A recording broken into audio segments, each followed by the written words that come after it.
वज़ीर आला साहब ने जो है ना मतलब जो इक़दाम उठाए हैं वो बहुत अच्छे उठाए हैं, बहुत बेहतर उठाए हैं, लेकिन अभी क्या करें कि आवाम बहुत परेशान है, बहुत मजबूर है, जाना भी उन्होंने है, कोई मजबूरी के तहत जा रहे हैं, कोई खुशी से नहीं जा रहा है। लोगों का रश ज़्यादा होने की वजह से तो लोग और हमारी आवाम भी माशाल्लाह जो है वो आसरा नहीं करती, बस निकलने की कोशिश करती है, तो मज़ीद थोड़ा सा और इनको इक़दाम करना चाहिए। मेन प्रॉब्लम है ना वो जो होटल बंद हो गए ना, खाने पीने के लिए चीज़ कोई नहीं मिल रही।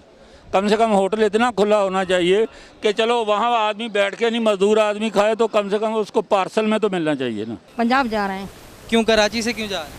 बस मजबूरी है, हमारी एमरजेंसी है तब जा रहे हैं। हमें पता है कि हम भी रिस्क पे हैं, लेकिन हमारी ड्यूटी है, कुछ भी होगा हम ड्यूटी करेंगे, जितनी ज़िंदगी हम अपनी सेफ्टी कोशिश करेंगे, बाकी जो ज़िंदगी होगा अल्लाह पाक के हाथ में, इंशाल्लाह करेंगे। हुकूमत के इक़दाम को बहुत ज़्यादा अप्रिशिएट कर रहे हैं हम लोग, और हम खुद भी कोशिश कर रहे हैं कि इसमें साथ दें। जिस तरह आप देख रहे हैं कि हम लोग हर तरीके से साथ हैं गवर्नमेंट के, तो गवर्नमेंट तो बहुत अच्छा कर रही है, बहुत अच्छा मतलब इक़दाम किए हैं गवर्नमेंट ने, लेकिन जो आवाम है ना वो थोड़ा सा कोऑपरेट नहीं करती है हमारे साथ। वबा तो एक आलमी मसला है, लेकिन पाकिस्तान में रहते हुए ये मसला शिद्दत इख्तियार करता जा रहा है।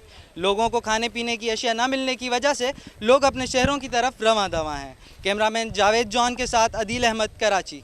मज़ीद वीडियोस को देखने के लिए विजिट करें अवामी आवाज़ मीडिया ग्रुप की वेबसाइट awamiawaz.pk।